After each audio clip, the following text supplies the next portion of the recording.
marka taa haddaanu aniga wiilkiiga maarmeyn do hooyadii guri ha u kirey waan soo booqana hooyadii bay noqotay do hooyadii gurigii ibtila kuma hooyadii way ku noolaanaysaa waan ogolay kamana fasax qaadanayaan hooyadii in hooyadii guri ku noolaato uma marayo iikaadi inaka adiga ku qaba uma fasax qaadasid in hooyada ay guriga timaado laakiin waxaad rabtaa inuu adiga fasax kaaga qaaday oo ogolaansho hooyadii ana guriga ka masuula laakiin hooyaday inta doonta ku nool walaalahay baa ku noolaanay isaga fasax ugama qaaday kamana masuul aha reerkayga wixii imanaya wixii ka baxaya waay waxaana jeceshay inuu ku ogolaansho hooyadii kaaga qaado hooyadii walaalkii haduu imanay maxay ku duwan yihiin hooyada iyo isaga hooyadii furitaan baa sababasaaba waxa muhiim ah in loo daayo inanta guriga masuulka ka tahay imika odayaashan fadhiya waxaad moodaa xogeen hablaha yara cadaadinayeen oo aragtidooda la yaabaneen ma ahayn aragtida qofka bini'aadamka la yaabo raygu qabo raygiisa loo tixgeliyo haduu ku qalday haduu ku saxsay marka waa in adna raygaga la wadaagto marka kiisa xaw ku qaadanaysa isaga u tala الجنات تحت أقدام الأمهات بالرسول يجوب ما شاء الله والدين ما تفرس عليه الصلاة والسلام عجاه هو يدي بجنة دقيقة لكن عاد بدي دمود ودي ما تفرسها صدر هدي تجيان قبل هو يدي هالك قائد ولا فوق كنجيلو خدني كيف بعزة ضد السي ويلا شيء قبلها دحتارو ومسلم بام سوا قالوا ومسلمين صومالية اوكي نظامك gurigooda maamula ama guriga ay ku hagaan ama ay isku guursadeen ma shariica islaam ba mise waa mid gaalo waa shariicada islaamka waana dad muslimiin ah warku waa cad yahay marka haddaan labada jawaabood helay in iyaguna muslimiin yihiin guriga sharcigii lagu dhisayna uu ahaa ka islaamka iyaguna gurigooda inay diin islaam ku maamulaan inta haddaan jawaabteeda helay jawaabta su'aasha jawaabteeda way caddahay guriga hooyadu waa hooyadii guriga aabuhuna waa aabihii guriga mid walbana xuquuq buu leeyahay ولهن مثل الذي عليهن بالمعروف وللرجال عليهن درجة وآيات قرآن دمركو حقوق ذا إليهن حقوق ذا إليهن مدلم ذا لقوليه ننكي حقوق ذو ليه مدلم ذا حاس كينا لا رقصه هل درجة لا ديريهم بالليل أو أن لوسنين درجadaasi maxay tahay waa darajada qawaamada waa guriga iyo hoggaankiisa waa mid aayada kale Ilaahay ku sheegay ar-rijaalu qawwamuna 'ala an-nisaa isaga ay tahay guriga mas'uulka koobaad ka ah isaga ay tahay inay reerkiisa iyo xaaskiisa xataa uu toosiyo marka gurigan ninka mas'uulka ah isaga odayka ah hooyaduna waa hooyadii guriga wixii arrimaha ku saabsan wada tashi wa amruhum shura baynahum laakiin go'aanka gabadhamaysta ayaa leh marka la tashado odayga guriga iska leh laba awoodood oo simanna ma aha hadday laba awoodood oo siman noqon lahaayeen waa warka gaalada iyo sharciga gaalada gurigaasi ma dhisnaan karo waa ka Ilaahay quraanka ku sheegay shay kasta oo jira laba awoodood oo siman hadduu ka dhaxeeyo ma jiri karo law kana fiihima aalihatun illa allahu la fasadata samadan iyo dhulkani hal ilaah inuu leeyahay maamulo hal rabbi waxa ku tusaya hagaagsanidii isku toosnidii nidaamkii ay weligood lagu arkay bay ku socdaan hal jiha maamusha hadday laba jiho iyo ka badan maamuli lahaayeen way fasaadi lahaayeen suurtagal ma tahay hadda dawladdan ama dawladaha laba madaxweyne isku awooda dawlad ma maamuli karaan shirkad laba manager oo isku awooda ma maamuli karaan maya wax badiyo iska cad waay guriga ninka oday ka ah hooyaduna waa marwo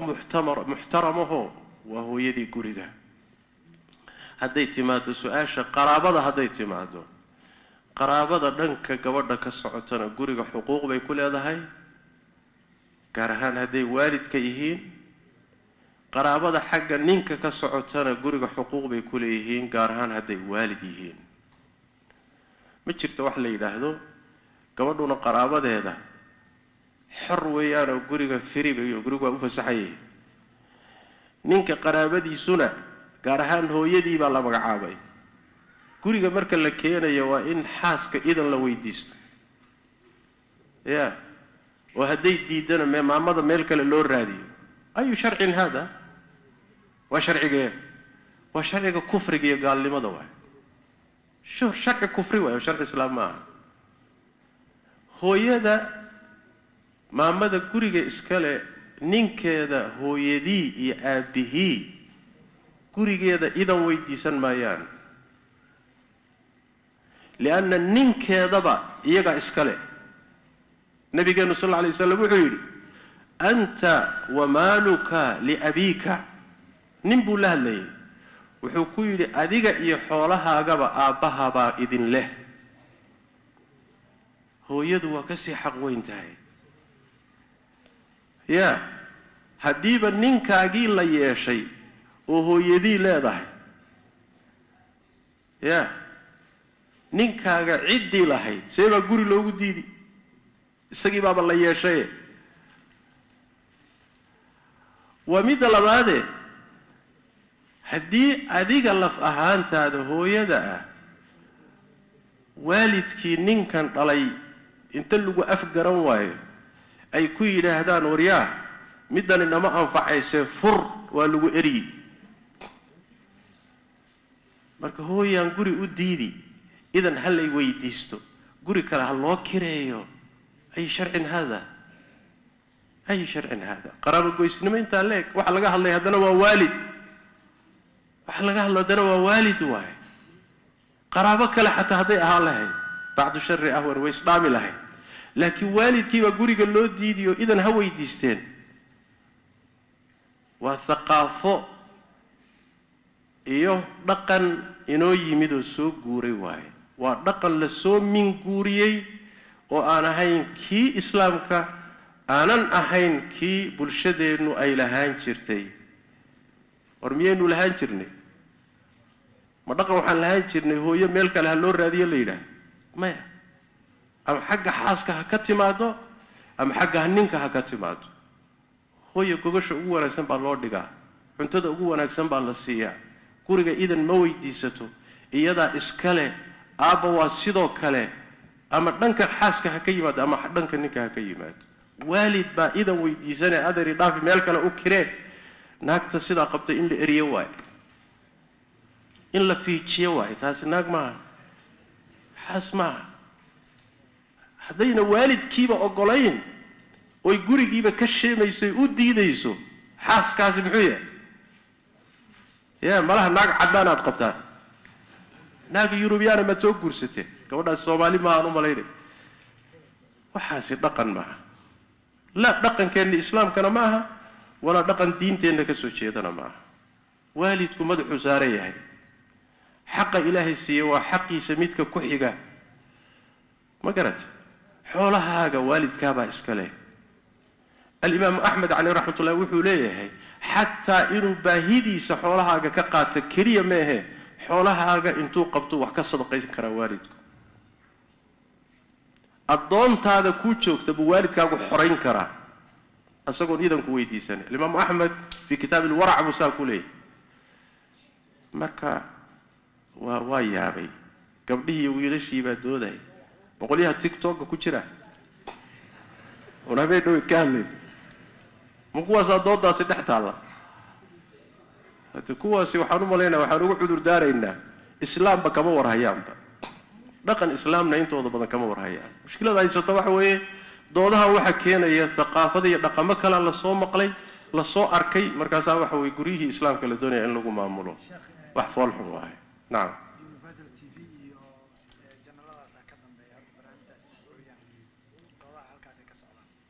doodahan waa doodo la soo minguurinaya wey telefishin ha ka dambeeyo idaacadi ha ka dambayso wax la soo minguuriyey ummado kale laga soo qaaday oo dood u dhex taalo Soomaa markaasaa dhalinyaradii muslimka la dhex keeno la yiri doodan ka dooda war maxaan ka doodnaa wax jiraba ma ahe dhaqankanagiina ma aha diintanaduna ma qabto magaalaan nahay markaan ka doodayno hooyo iyo aabbo lama soo dhaweyn karee banaanka hal la geeyo magaalaan nahay mise muslim baan nahay su'aasha illa weydiiyo waa telefishinka waxa keenay ummadda dhex dhigayna waxa loo baahan in la yiraahdo war magaalaad doodsiinaysaan mise muslim baad doodsiinaysaan aslan ba su'aashaas inay timaadaa khalad ah wallahu a'lam